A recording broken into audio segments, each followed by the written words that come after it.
আসসালামু আলাইকুম। আশা করি সকলে অনেক ভালো আছেন এবং সুস্থ আছেন। আজকের ভিডিওতে আমরা দেখব কিভাবে লোকাল সার্ভারে ওয়ার্ডপ্রেস ইনস্টল করতে হয়। ওয়ার্ডপ্রেস চালানোর জন্য সার্ভার প্রয়োজন হয়, ডোমেইন লাগে, হোস্টিং লাগে। কিন্তু যখন আমরা প্র্যাকটিস করব তখন আমাদের কম্পিউটারকে আমরা লোকাল সার্ভার হিসাবে ব্যবহার করতে পারবো। তার জন্য একটি সফটওয়্যারের প্রয়োজন হবে আমাদের। তো সেটা ডাউনলোড করার জন্য আমরা যে কোনো ব্রাউজারে চলে যাব। এখানে লিখব XAMPP download, XAMPP, XAMPP download. এটা লিখে সার্চ করলে আপনারা সফটওয়্যারটি পেয়ে যাবেন। এখান থেকে আপনারা ডাউনলোড করে নেবেন। আচ্ছা, ডাউনলোডের প্রসেসটা আমি দেখাচ্ছি না, আশা করি এটা আপনারা করে নিতে পারবেন। সো আমার কম্পিউটারে ডাউনলোড করা আছে সফটওয়্যারটি, সেটা আমি ওপেন করে নিচ্ছি। এটা ওপেন হওয়ার পর আমাদের দুইটা জিনিস অন করতে হবে, অ্যাপাচি, মাইএসকিউএল। তো এটা আমি স্টার্ট, এখানে ক্লিক করলে এটা অন হয়ে যাবে এবং মাইএসকিউএল এটাকেও আমরা স্টার্ট করে দেব। দেন আমাদের ডাটাবেস ক্রিয়েট করতে হবে।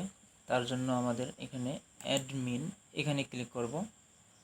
তখন আপনাকে একটা ব্রাউজারে নিয়ে যাবে, সেখানে আপনি ডাটাবেস ক্রিয়েট করতে পারবেন।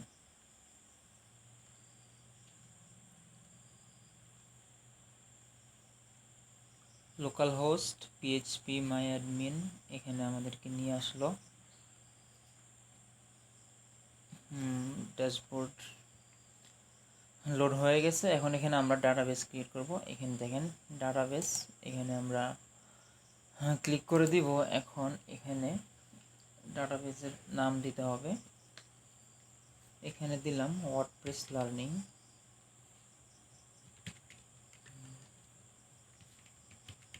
ওয়ার্ডপ্রেস লার্নিং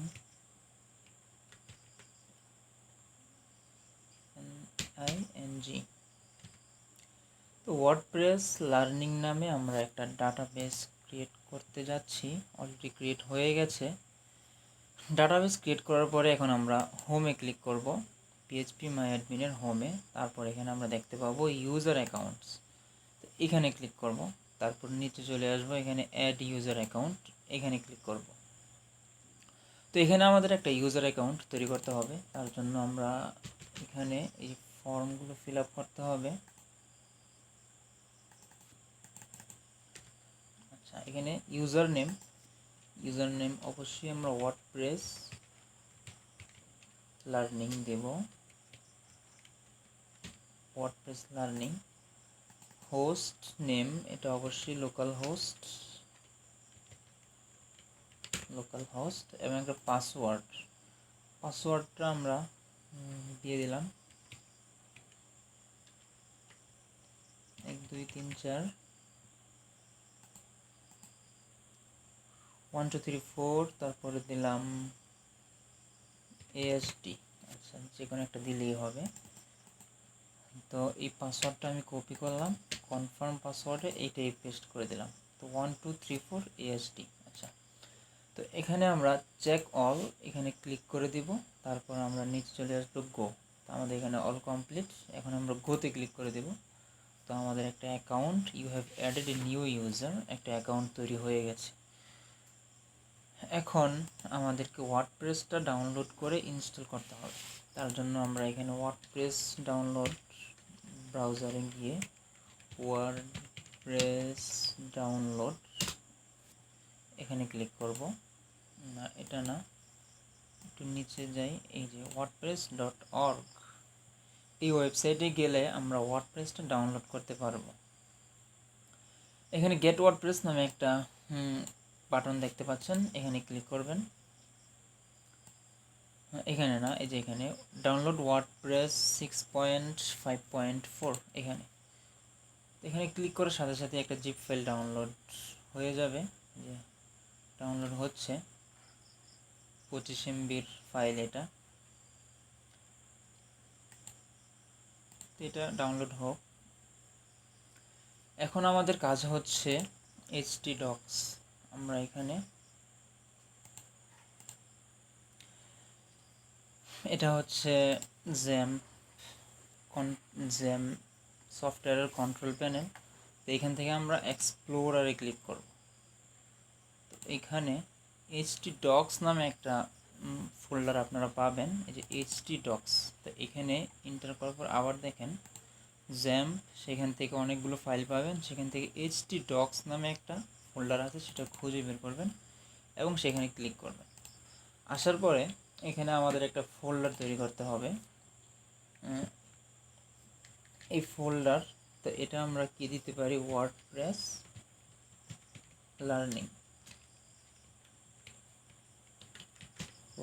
লার্নিং নামে একটা ফোল্ডার আমরা তৈরি করেছি, এতটুকু মনে রাখেন। আমাদের ওয়ার্ডপ্রেসটা ডাউনলোড হচ্ছে, একটু ওয়েট করি এখানে আমরা। তো ওয়ার্ডপ্রেসটা ডাউনলোড হলে এটা আমরা এনে এই যে এখানে দিয়ে দেব, যে htdocs-এর ভিতরে আমরা ওয়ার্ডপ্রেস লার্নিং নামে একটা ফোল্ডার ক্রিয়েট করেছি। এখানে আমাদেরকে ওয়ার্ডপ্রেসটা ইনস্টল করতে হবে। তো আপনারা ধৈর্য সহকারে দেখতে থাকুন কিভাবে ওয়ার্ডপ্রেসটা ইনস্টল করি লোকাল সার্ভারে। তো অলরেডি 23 MB 24 MB হয়ে গেছে, 25 কমপ্লিট। আরেকটু ওয়েট করতে হবে। হ্যাঁ, আমাদের ফাইলটি ডাউনলোড হয়ে গেছে। তো এটা আমরা ওপেন ফোল্ডার করি, এখানে আমরা এটাকে এক্সট্রাক্ট করব। Extract here, yes to all.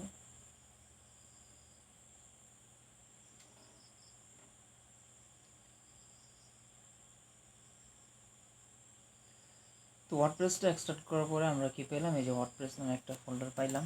এখানে এন্টার করি, তো এখানে যতগুলো ফাইল আছে এটা আমরা কপি করব। কন্ট্রোল এ দিলাম, কন্ট্রোল সি, খেয়াল করেন কন্ট্রোল এ সিলেক্ট করলাম, তারপর কন্ট্রোল সি দিয়ে কপি করলাম।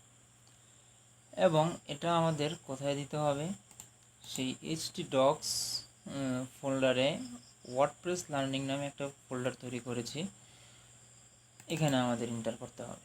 তারপরে এখানে আমরা পেস্ট করে দেব, কন্ট্রোল ভি, পেস্ট হচ্ছে।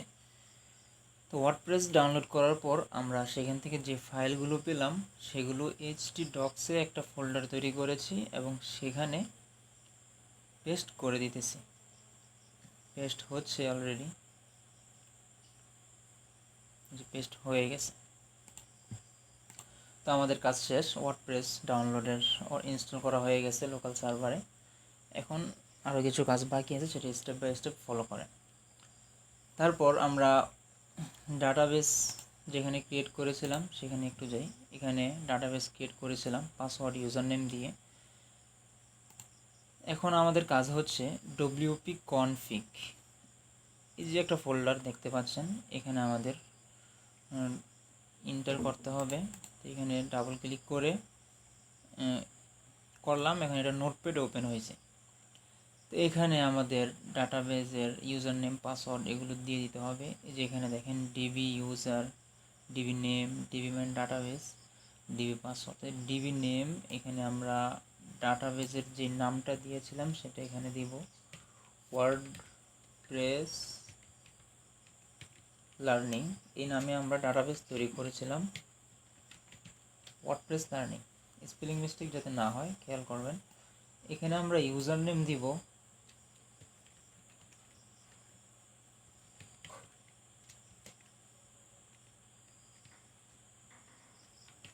এই ইউজার নেমেই আমরা দিয়েছিলাম ডাটাবেস ক্রিয়েট করার সময়, এবং পাসওয়ার্ড হিয়ার ডাটাবেস পাসওয়ার্ড, এখানে আমরা কি দিয়েছিলাম 1 2 3 4 ASD, এটা হচ্ছে আমাদের পাসওয়ার্ড ASD। এখন কন্ট্রোল এস দিলে সেভ হয়ে গেল, অথবা এই যে ফাইলে ক্লিক করে সেভ দিলে সেভ হয়ে যাবে। ওকে, এটাকে মিনিমাইজ করে রাখতে পারেন বা ক্লোজ করে দিতে পারেন, এখানে আর কোনো কাজ নেই। এখন আমাদের কাজ হচ্ছে ব্রাউজারে। এখন আমরা যেখানে একটা ব্রাউজারে চলে যাব, এখানে আসার পরে লোকাল হোস্ট লিখব। প্রথমে লোকাল হোস্ট, তারপর স্ল্যাশ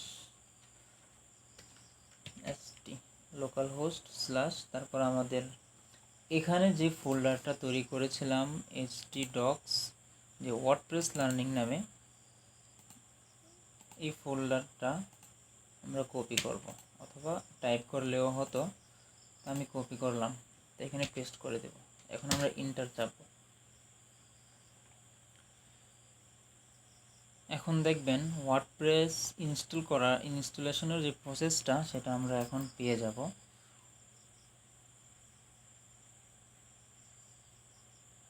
আমরা একটু ওয়েট করি।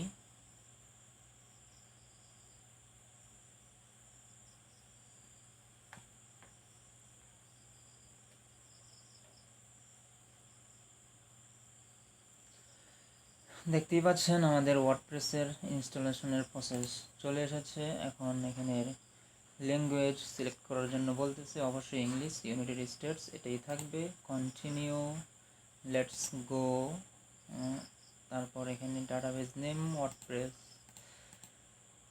সাবমিট, এগুলো দিয়ে দিবেন। ওয়ার্ডপ্রেস লার্নিং WORDPRESS,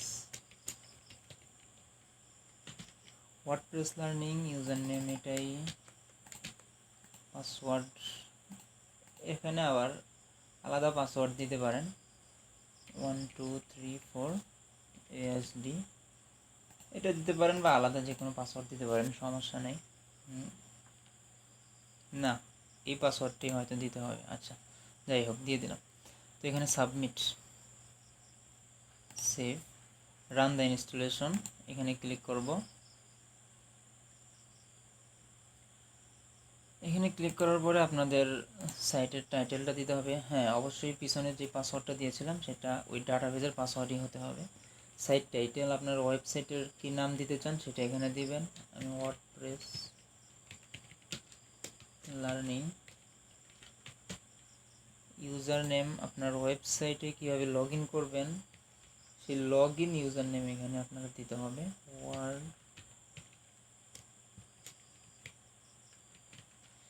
এই ইউজার নেমটা দিয়ে আপনি পরবর্তীতে আপনার ওয়েবসাইটে লগ ইন করবেন। পাসওয়ার্ড এখানে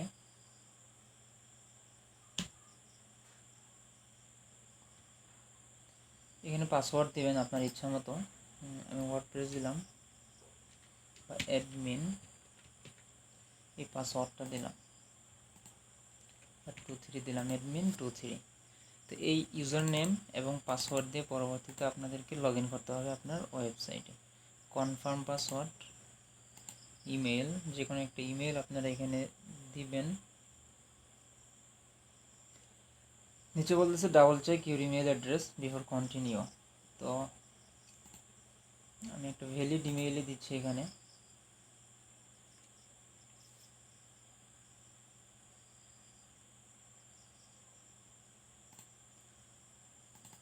আমার জিমেলটা আমি কপি করলাম এবং এখানে দিয়ে দিলাম। সার্চ ইঞ্জিন ভিজিবিলিটি, যদি আপনি আপনার সার্চ ইঞ্জিনে দেখাতে চান এটা ক্লিক করতে পারেন, না হয় দরকার নেই, আমি এখানে এইভাবে রেখে দিলাম। ইনস্টল ওয়ার্ডপ্রেসে ক্লিক করলাম। এখন আমাদের সব কিছুই কমপ্লিট হয়ে গেছে অলরেডি। এখন আপডেট পাসওয়ার্ড, লগ ইন। এখন দেখেন আমাদের সব কিছু কমপ্লিট হয়ে গেছে। এখন লগ ইন, এই ইউজার নেম এটা আপনারা নোটপ্যাডে কপি করে রেখে দিবেন, এবং যে পাসওয়ার্ডটা দিয়েছিলেন সেটা তো আপনারা জানা আছে। আমি ইউজার নেমটা কপি করে নিচ্ছি, যে লগ ইন করা সময় আমার লাগবে। এখন এই যে সেভ দিয়েছিলাম, এই জন্য ইউজার নেম পাসওয়ার্ড সেভ হয়ে আছে। আচ্ছা, user name WordPress learning, password হচ্ছে admin23, লগ ইন।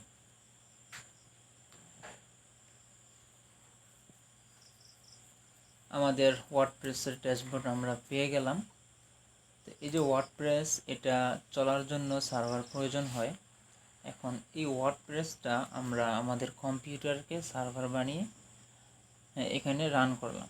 এখন যদি এই যে এটা স্টপ করে দেই অ্যাপাচি MySQL, তখন দেখবেন এখানে কিন্তু ইরর দেখাবে। এখন এখানে রিফ্রেশ করলে দেখবেন এই ড্যাশবোর্ডটা আপনি পাবেন না, this site can not be reached, কিন্তু এটা পাচ্ছেন না। কিন্তু আবার যখন স্টার্ট দিলাম জ্যাম সার্ভারটা, এটাও স্টার্ট, এখন দেখবেন যে আমাদের ড্যাশবোর্ডটা চলে এসেছে, দেখছেন ড্যাশবোর্ড রিফ্রেশ দেওয়ার আগেই চলে এসেছে কিন্তু। আচ্ছা, তো এই ছিল আজকের ভিডিও। আশা করি আপনাদের হেল্পফুল হয়েছে। ভিডিও কমেন্ট বক্সে অবশ্যই জানাবেন আপনাদের কেমন লাগলো, এবং যদি ভালো লেগে থাকে অবশ্যই লাইক করবেন। পরবর্তী ভিডিও দেখার জন্য আমন্ত্রণ রইল। সেই পর্যন্ত ভালো থাকুন, সুস্থ থাকুন। আল্লাহ হাফেজ। আসসালামু আলাইকুম।